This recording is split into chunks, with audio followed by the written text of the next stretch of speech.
everybody, another month has passed, so it means it's time for another installment in the feature that comes with two hashtags here at Musings by Mascha, hashtag Deck of the Year Project 2025, hashtag Deck of the Month.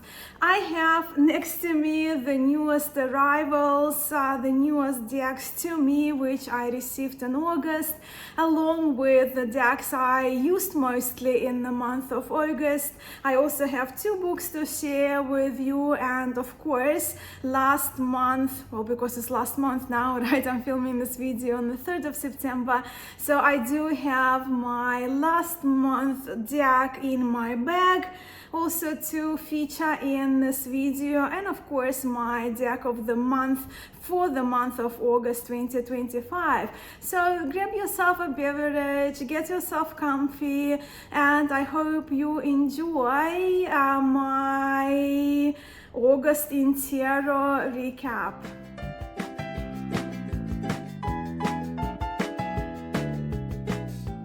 So in August I purchased 3 decks, with the earliest arrival out of them 3 being the Alcento Tarot by Michael J. Auger.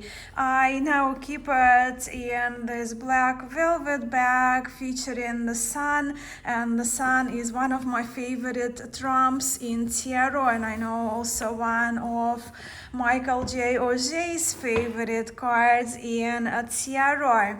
I absolutely adore this deck. I spoke about it in the last episode of the Minchiate series, where Michael joined us for a few minutes.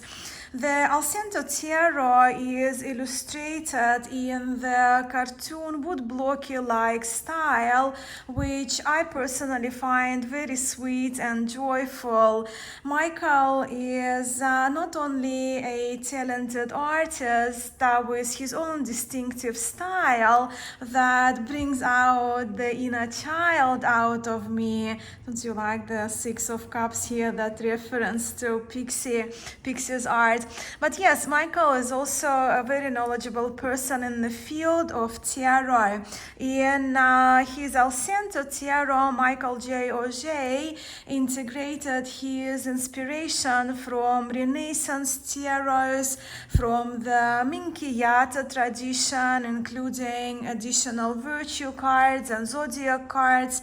Also, of course, he was inspired by RWS, as we see with the minor arcana cards being illustrated, and Marseille Tarot too.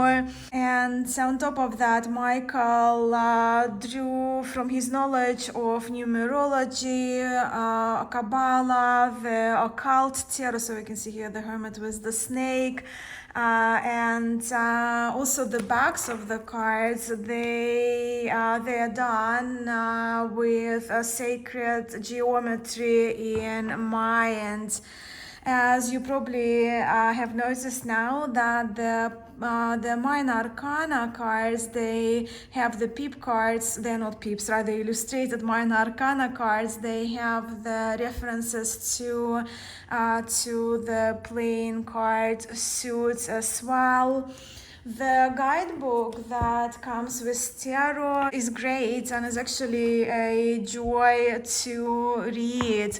So yes, I am very impressed with this tarot, and how it both gives insightful deep readings, but also is so much fun to read with. Then I had this Sibilla set arriving, the Magic Lantern Sibilla by Caitlin Matthews, with the illustrations by Anastasia Kashian. I have not started using the cards yet, and I have only flipped through this guidebook. And the guidebook, I've been waiting for this guidebook for the release of the set for a while now. So this guidebook is massive, right? So we're here with 351 pages, and this guidebook is structured like a complete 52-week course. From memory, at some point, Caitlin Matthews taught the course on Sibilla, 52-week course on Sibilla, but it's pretty much a week dedicated to a card, as Sibilla deck contains 52 cards. And here we're talking about the Vera Sibilla tradition, which is the true Sibyl if you translate from Italian. Vera Sibilla Italiana is the fortune-telling tradition this Lenten Sibilla follows. And as I mentioned, this Sibilla deck is a 52-card deck, and the tradition itself is relatively recent, going back to around mid-19th century, if we refer to the tradition in its Italian manifestation as Vera Sibilla, the true Sibyl, even though the Sibilla deck, that this one is inspired by the traditional Sibilla, Vera Sibilla, if you will, original Vera Sibilla decks. The tradition itself is derived from an earlier Austrian fortune-telling deck. I have a video on the origins of Sibilla, and will link it for those of you who are interested in getting familiar or learning this system. The cards themselves, they depict a lot of people. Some are pleasant, some are damaging people. Some cards like doctor and sickness, we have they're two different cards, but I'm just kind of want to refer to them. But yes, so some cards, they show the states of being, like sorrow, sickness, gladness of the heart, where others, like this one, show things. We also have the cards that showcase animals, falsehood featuring the cat, and actions, and we also have allegorical figures represented in Sibilla. In Italy, Sibilla is known as a chatterbox, and in my experience, it is.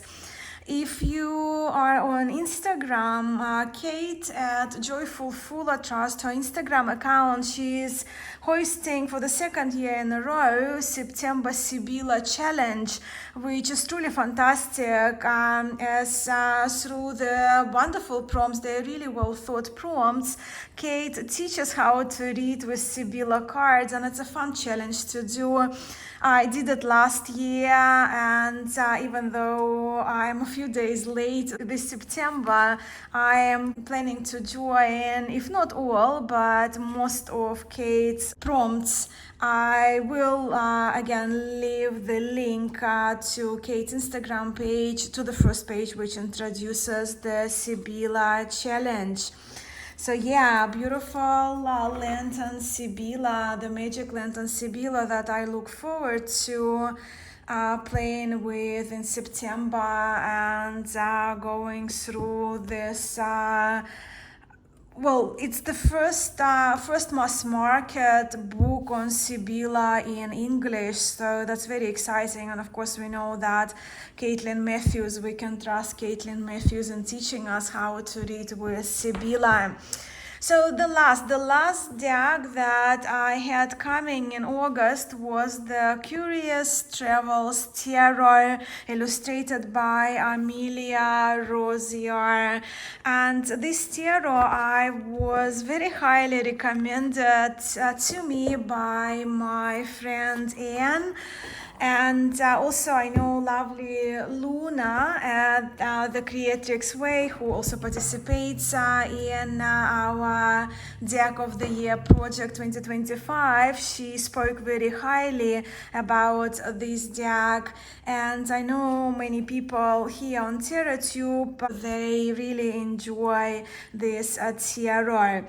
And the quality of this deck is absolutely amazing. We are here with the beautiful linen, micro linen cardstock, and details like this gold stamping on the cards that add to the beauty of this tarot.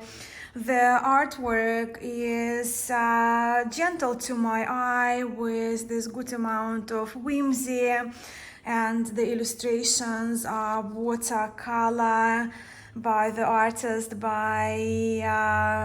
Amelia Rosier. As you can see, my deck is still in order as I haven't had a chance to use it yet. I love the artwork here, otherwise I wouldn't have purchased it, right? Even though I have to admit that there are two cards that I somehow need to reconcile with. The two cards from this deck. Let me show you what these two cards are. So yeah, the Queen and the King of Cups. So the Queen and the King of Cups are two large fish. My significator is Queen of Cups, and having fish represent her kind of confuses me. So those of you who have and love this tarot, I would love to hear how you interpret the Queen and the King of Cups being this big two fish in your readings, and if you have any suggestions how I can learn to like having two fish representing my significator of my suit in tarot, suit of cups. I am of Cancer zodiac sign. And now, as we are moving to the tarot and divination related books section of this video, I don't have much to share with you this time around. One of my intentions was to finish Mary Kay Greer's Essence of Tarot book, but this intention didn't come to pass, as every time I would open to read a book and I would have some essential oil or some herb or plant to read about, I was really missing Herbcrafter's Tarot, which has been in the removalists container since our move to Brisbane, and we again with our townhouse that we are purchasing, we are 1 more month delayed because of the council changes, little suggestions that the builders, the developers will need to implement that were given them by the Australian government. So I think I actually will buy another copy of the Herbcrafter's Tarot this week, so I can kind of use it together with reading of this book. With the Herbcrafter's Tarot, I actually have wanted a backup for a long time. So yeah, long story short, no, I haven't finished this book to report on. But the book I did complete reading in August is this one, My Life with Spirits, The Adventures of a Modern Magician by Lon Ducat. In this day tarot world, Lon is known for his Understanding the Thoth Tarot book. I have read a few of his other books and I very much enjoy his writing style. I have been recommended this book on a few occasions too, but it wasn't until I listened to the podcast Susan T. Chang did with Lon Ducat. So this book is Lon Ducat's magical autobiography. And in this book, Lon Milo Ducat shares how he was bedbound in the first few years of his life due to the Perthes disease. Then he continues to his vision of Christ and all the chapters to follow, sharing his initial magic practices, visions, his initiation into Rosicrucian order, and then Crowley's Order Templi Orientis. Lon Milo Ducat, with that sense of humor and honesty, also shares fascinating at times and frightening also experiences that he had with spirits. Also, he talks about, in this book, him being a teacher of magic to others and much, much more. I read this book quite quickly, just within five evenings, and I thoroughly enjoyed it. And because it's this autobiography, I don't want to overshare and spoil this book for you, but as I mentioned, I thoroughly enjoyed learning more about Lon Milo Ducat as a magician and as a person, being a fan of his writing. Another book that I didn't finish it in August, but I was going through it in August and will continue into September, is this little gem written in Spanish. Tarot el conocimiento silencioso, Tarot the silent knowledge. I first learned about the authors of this book, Julian Sorel and Oceano Jardin, from Amparo Aguirre, who mentioned this book in her Minchiate book. So I, of course, being a bookworm, I had to source this book. I ordered it directly from Oceano Jardin, which is her account name, the name she goes by in the tarot world. And I contacted her on Instagram, and she was very, very pleasant to communicate with. So this book is my new translation project, but since I studied Spanish at university, and even though my Spanish is very rusty, this book is way easier for me to translate than the French Minchiate book was.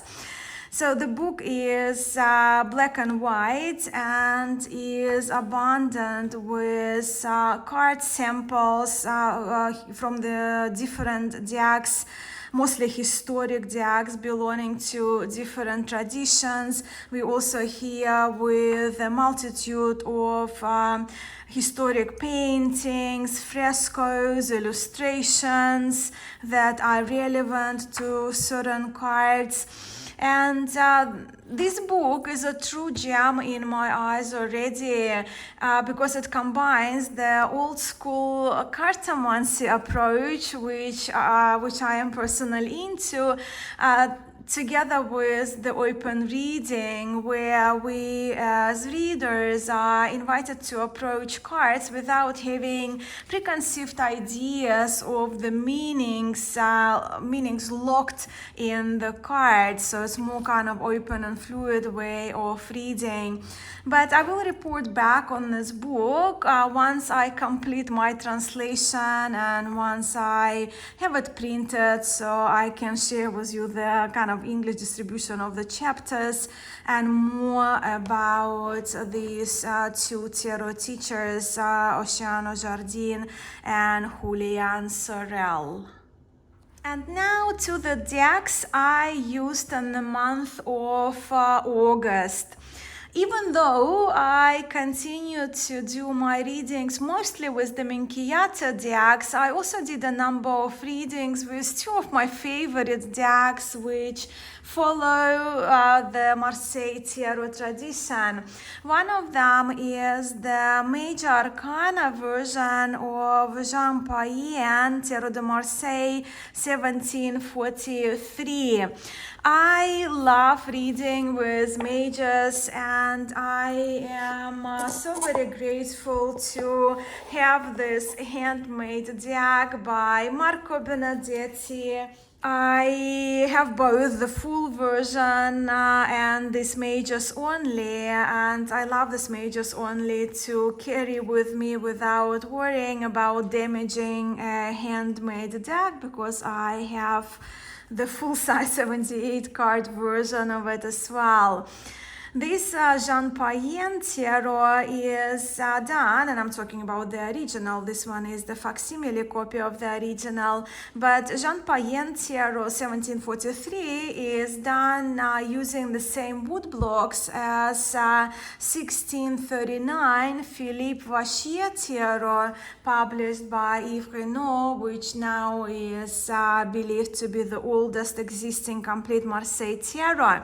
So when it comes to Tarot de Marseille, none other type 1 tarot deck, type 1 Tarot de Marseille tarot deck can ever surpass these wood blocks for me. I just love these wood blocks most of all, more than Dodal, more than the Nablet. But then also Marco's paper and colors and craftsmanship, they are absolutely superb.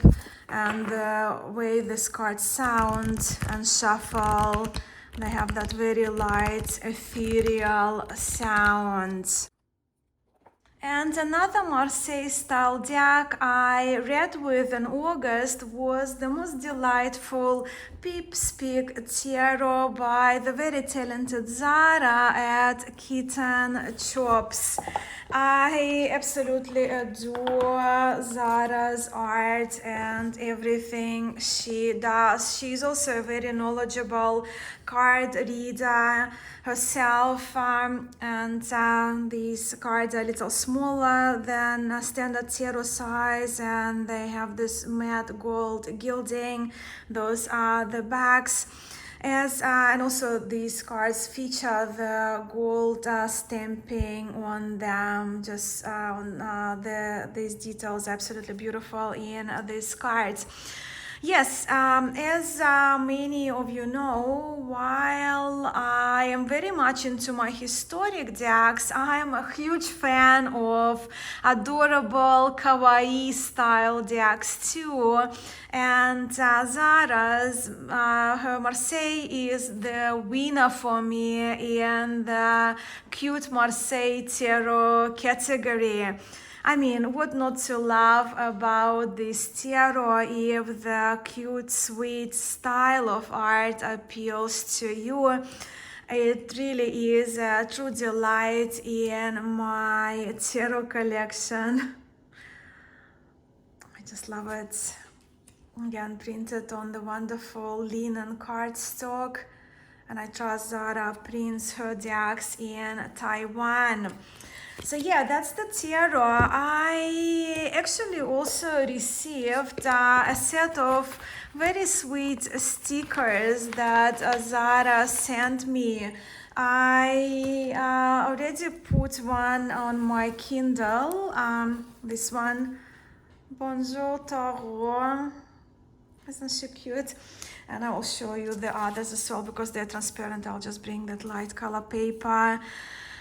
Yeah, they are just such beautiful stickers, and I have this one already on one of my flasks, and I wanted one for my Kindle as well. So I was very grateful when Zara sent me the set of stickers. I'm yet to decide where I want to put them. I don't want to waste them, right? So I want to put them on, I don't know, maybe my Mac computer, my not in a temporary journal, right? Because I want to put those stickers on something more permanent, right? The things that I will have on a permanent basis, or at least long term, so I don't waste the stickers. Let's look at this one, C'est la vie. I just love so much Zara's endearing art.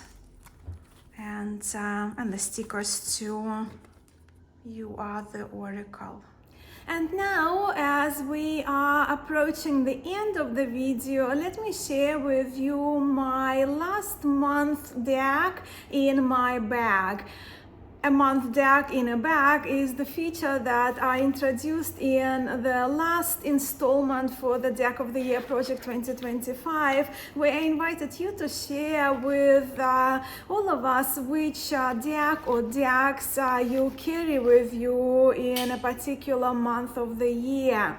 So for me, for the month of August, the deck that I carried in my bag throughout the whole month of August was Minchiate Aquila. I refer to it based on the name of the workshop, where this tarot, which is also known as Minchiate Gaetano, as Gaetano was the card maker of the original, is referred to. So this tarot is a mass market, a French mass market production, with this restoration of the historic 18th century deck done by Emmanuel Egier, who visited us a couple of episodes ago in the Minchiate series, in the Mesmerized by Minchiate series. But I love everything about this tarot. I love the history of the tarot. I love the conception of the project and the book, the incredible book that is co-written by Emmanuel Egier and Isabelle Nadolny. I like the size of the cards, the colors, the cardstock, and how these cards look next to each other when placed next to each other in a reading. Like probably many of you, I get most of my mass market decks from Amazon. And when it comes to reviewing decks on Amazon, doing a written review, I very rarely do that unless the decks I account, they are absolutely outstanding in my opinion. So I did write review for this tarot because it is that. It's outstanding in my view. And as you know, I translated this excellent guidebook, the substantial guidebook that comes with this tarot for my personal use. And I find this book and deck set to be the most wonderful resource for everyone who would like to learn or improve their accuracy when reading with the Minchiate tarot. So Minchiate al Aquila or Minchiate Gaetano was the deck that I carried in my bag. Actually, this solo really deck that I carried in my bag, I didn't have any other with me in August. But what would my deck of the month be? Any guesses? It's another Minchiate, and I'm no good at keeping you in suspense. My deck of the month and the deck that I used every day of the month of August is Tarocchi Minchiate di Bomarzo by the wonderful Amparo Aguirre. Not only I used this tarot every day of the month, it really is the deck that I cannot get enough of. I am very attracted to the vibrant colors, vivid colors, watercolors in this deck. I love how this linen cardstock shuffles. I love the little golden sparkles. Sometimes they look like bronze sparkles added in this deck through this stamping done during printing.